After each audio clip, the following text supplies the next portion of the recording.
नमस्कार। आपका अखबार के YouTube चैनल पर आपका स्वागत है। मैं हूं प्रदीप सिंह। आज रविवार है तो रविवार विशेष का दिन है। आज बात करेंगे एक ऐसे मुद्दे की जो पूरे देश में इस समय छाया हुआ है। पक्ष विपक्ष राजनीतिक रूप से बात कर रहा हूं और चुनावी दृष्टि से बात कर रहा हूं। सबके मन में सवाल है, चाहे पक्ष हो चाहे विपक्ष हो। जितने विपक्षी दल हैं, खासतौर से मुख्य विपक्षी दल जो अपने अपने राज्यों में जो क्षेत्रीय दल प्रभावी हैं उनमें, और भारतीय जनता पार्टी के अंदर भी सवाल है कि प्रधानमंत्री नरेंद्र मोदी 2024 के लोकसभा चुनाव में किस मुद्दे के साथ जाएंगे। अब आम धारणा ये है कि हिंदुत्व का मुद्दा, राष्ट्रवाद का मुद्दा और इस तरह की बातों को लेकर जाएंगे। विपक्ष का एक धड़ा बड़ा खुश है कि हमने मुसलमानों की बात करना बंद कर दिया। देखो, अब बीजेपी फंस गई है। अब हम बीजेपी की पिच पर नहीं जाएंगे।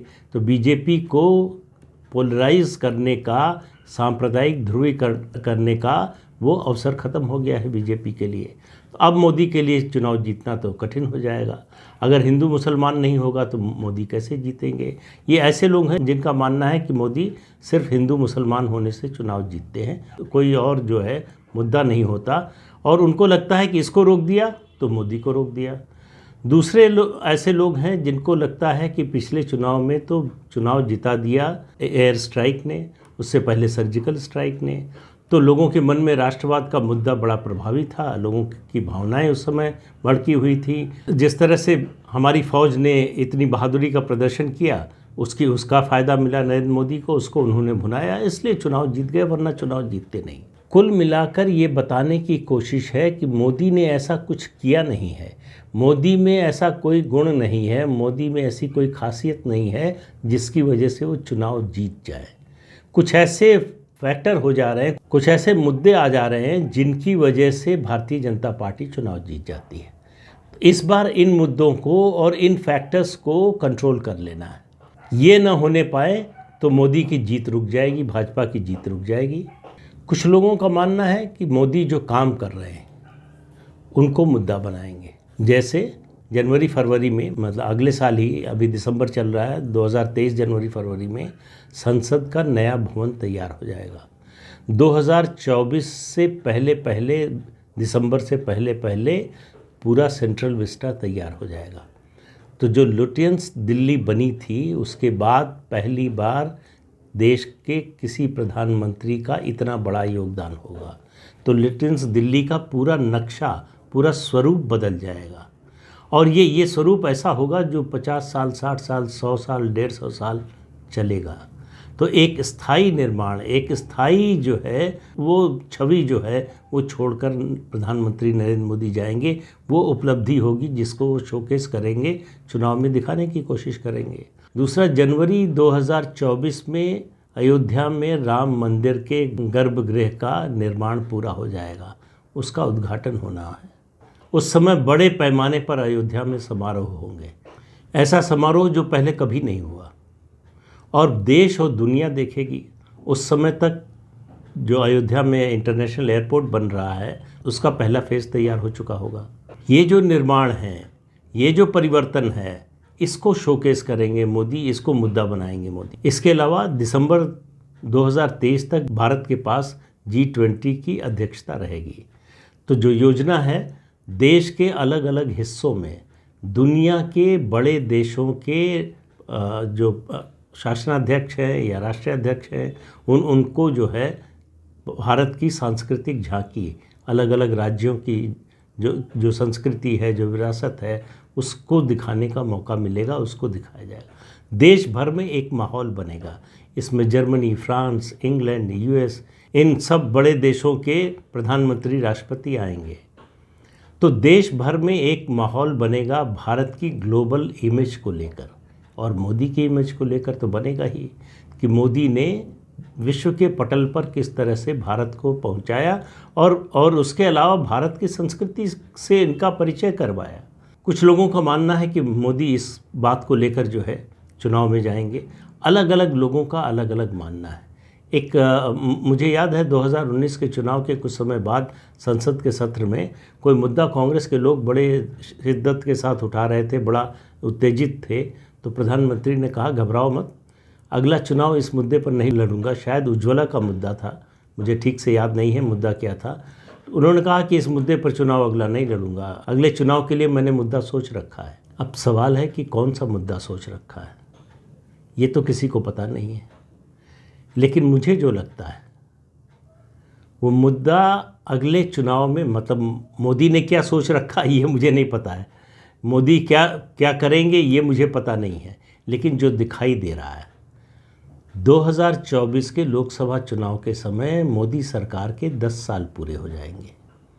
वो देश के तीसरे ऐसे प्रधानमंत्री बन जाएंगे जिसने प्रधानमंत्री के रूप में 10 साल का कार्यकाल पूरा किया हो लगातार। पहले जवाहरलाल नेहरू थे, दूसरे मनमोहन सिंह। वैसे अलग अलग टुकड़ों में देखें तो इंदिरा गांधी का कार्यकाल जो है और लंबा है, लगभग 16 साल का है। तो एक बड़ी उपलब्धि भारतीय जनता पार्टी के लिए होगी। वो भारतीय जनता पार्टी जो राष्ट्रीय स्वयंसेवक संघ का एक राजनीतिक विंग है, जिसने कभी कल्पना नहीं की थी। उस पार्टी के बारे में सोचिए जिसके लोग चुनाव लड़ते थे और ज़मानत बच जाती थी तो इसकी पार्टी करते थे कि ज़मानत बच गई है। वहाँ से 10 साल लगातार अपना प्रधानमंत्री, ये उपलब्धि कोई छोटी उपलब्धि नहीं है। दूसरा, भारतीय संस्कृति की पुनर्स्थापना का जो बीड़ा उठाया है प्रधानमंत्री नरेंद्र मोदी ने, और पिछले 10 सालों में जो कुछ किया है वो अद्वितीय है। किसी प्रधानमंत्री ने, करने की बात छोड़ दीजिए, सोचा भी नहीं ऐसा करने का।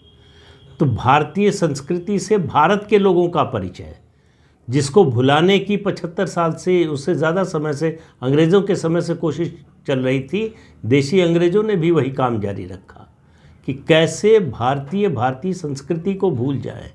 तो वो पुनर्जागरण का दौर चल रहा है। ये कोई छोटा मुद्दा नहीं है। चुनाव में ये भी लोगों के मन में मुद्दा होगा। देखिए, बहुत से मुद्दे होते हैं, एक जाहिर तौर पर होता है, कुछ मुद्दे होते हैं जो अवचेतन में होते हैं।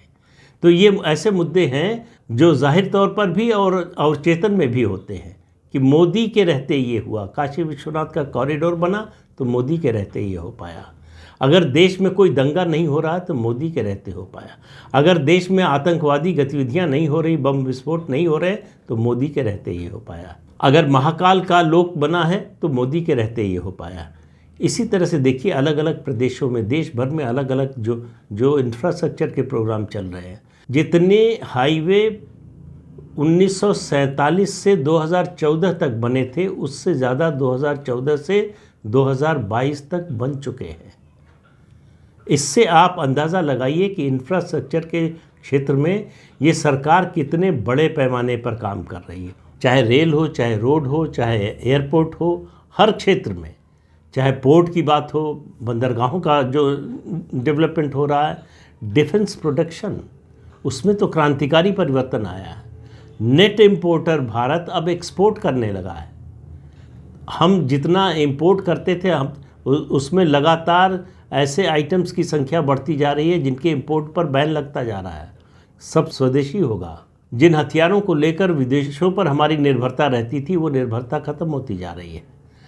बॉर्डर एरिया में जिस तरह से इंफ्रास्ट्रक्चर डेवलपमेंट हुआ है, वो अपने आप में एक बड़ी मिसाल है। और उसके अलावा दुनिया में भारत की छवि, इतनी प्रतिष्ठा, इतनी अच्छी छवि, इतना सम्मान और इतना प्रभाव भारत का विश्व समुदाय पर इससे पहले कभी नहीं रहा।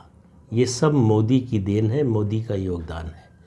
तो ये जो मोदी की लार्जर देन लाइफ इमेज बन गई है, दरअसल मेरी नज़र में चुनाव का ये बड़ा मुद्दा होगा।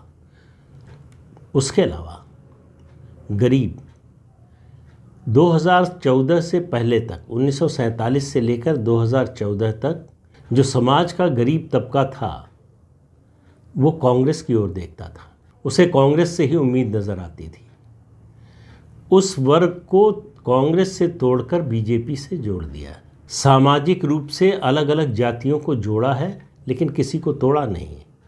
जिनको साथ लिया, ऐसा नहीं हुआ कि इनको दो को साथ लिया तो एक निकल कर चला गया, ऐसा भी नहीं हुआ।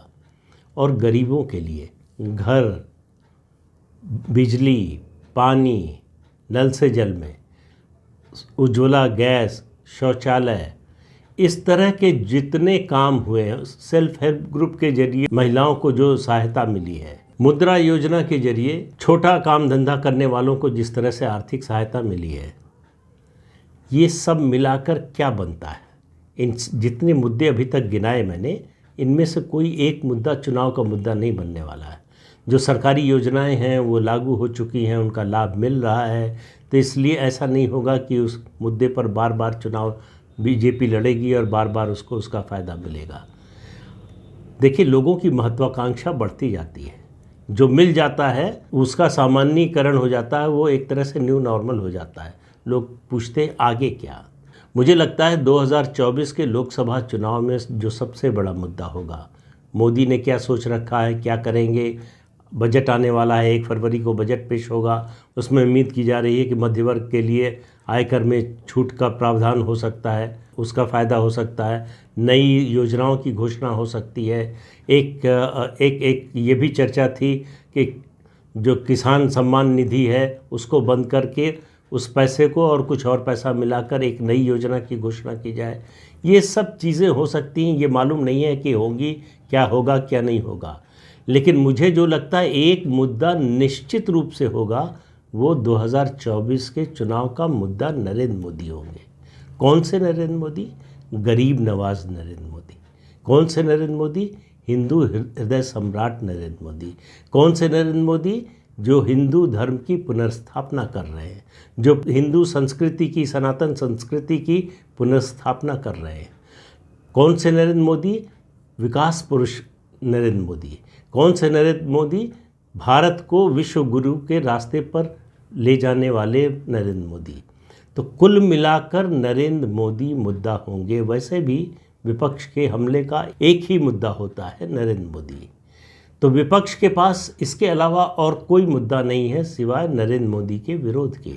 और नया जो ट्रेंड चला है, मैं पहले 2-3 वीडियो में बता चुका हूँ कि इस बात से तकलीफ़ है विपक्ष के नेताओं को कि नरेंद्र मोदी चुनाव प्रचार बीजेपी के लिए क्यों करते हैं। भाई, अपनी पार्टी के लिए नहीं करेंगे तो किसके लिए करेंगे, और क्यों नहीं करेंगे? बीजेपी के सबसे बड़े नेता, सबसे लोकप्रिय नेता, देश के सबसे लोकप्रिय नेता, देश के सबसे बड़े नेता, विश्व समुदाय में सबसे ज़्यादा प्रभाव रखने वाले नेता, वो अपनी पार्टी के लिए नहीं करेंगे चुनाव प्रचार तो किसके लिए करेंगे?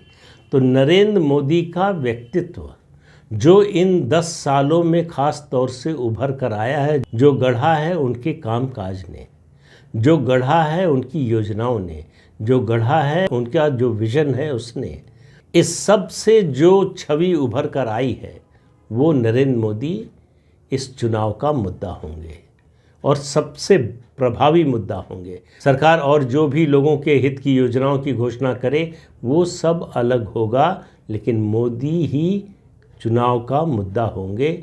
और लोगों के सामने एक ही सवाल होगा, मोदी को बनाए रखना है या मोदी को हटाना है। और मुझे जो दिखाई दे रहा है, मुझे नहीं लगता कि जिन लोगों ने 2019 में तय किया कि मोदी को बनाए रखना है, उनमें से एक भी वोट घटने वाला है। सवाल सिर्फ इस बात का होगा कि उसमें कितने वोट बढ़ने वाले हैं। ये इसलिए कह रहा हूँ कि पिछले 4 सालों में जो उन्होंने उससे पहले के 5 सालों में किया, उससे ज़्यादा बड़ा काम किया है। देश की एकता अखंडता के लिए, देश की सांस्कृतिक विरासत को संजोए रखने, बनाए कर रखने के लिए, उसकी रक्षा के लिए, और देश के बहुत तेज गति से विकास के लिए। ये कोई मामूली बात नहीं है कि इस आर्थिक संकट के इस दौर में भारत सबसे तेज़ी से बढ़ती हुई अर्थव्यवस्था है। जो मंदी की आहट पूरी दुनिया में सुनाई दे रही है, उससे भारत अछूता है, ये दिखाई दे रहा है। जो ग्लोबल उसका इम्पैक्ट होगा, उसका असर ज़रूर कुछ हमारे ऊपर आएगा, लेकिन भारत में मंदी आ रही है ऐसा कोई भी विशेषज्ञ नहीं कहने को तैयार है। तो ये सब मिलाकर जो मुद्दा बनेगा, मुद्दा एक ही होगा, मोदी के पक्ष में या मोदी के विरोध में। यही तय करेगा 2024 का चुनाव। बाकी मुद्दे गौड़ होंगे। इसीलिए आप देखिए, विपक्ष की लगातार कोशिश है कि किस तरह से मोदी की छवि को धूमिल किया जाए। सवाल यह है कि डेमोक्रेसी में सबसे बड़ी चीज़ होती है नेता की विश्वसनीयता। जब तक विश्वसनीयता बनी हुई है नरेंद्र मोदी की लोगों के मन में, तब तक उन्हें कोई हटा नहीं सकता है। ये बात विपक्ष को समझ में आ रही है, लेकिन वो मानने को तैयार नहीं है। उनको लगता है कुछ पार्टियां मिल जाएंगी, कुछ नेता मिल जाएंगे, साथ आ जाएंगे तो उससे बदल जाएगा। कुछ लोगों को लगता है कि एक यात्रा से ये सब बदल जाएगा। तो प्रयास करने का अधिकार तो सबको है, कोशिश करने का अधिकार सबको है, लेकिन 2024 के चुनाव का जो मूल मुद्दा होगा, जो मुख्य मुद्दा होगा, वो होगा प्रधानमंत्री नरेंद्र मोदी का नाम, उनका काम, उनकी छवि। आज के अंक में इतना ही। अगले अंक में फिर मिलेंगे किसी नए मुद्दे के साथ। तब तक के लिए इजाज़त दीजिए। आपसे अनुरोध है कि चैनल देखिए, शेयर कीजिए, लाइक कीजिए और सब्सक्राइब ज़रूर कीजिए। नमस्कार।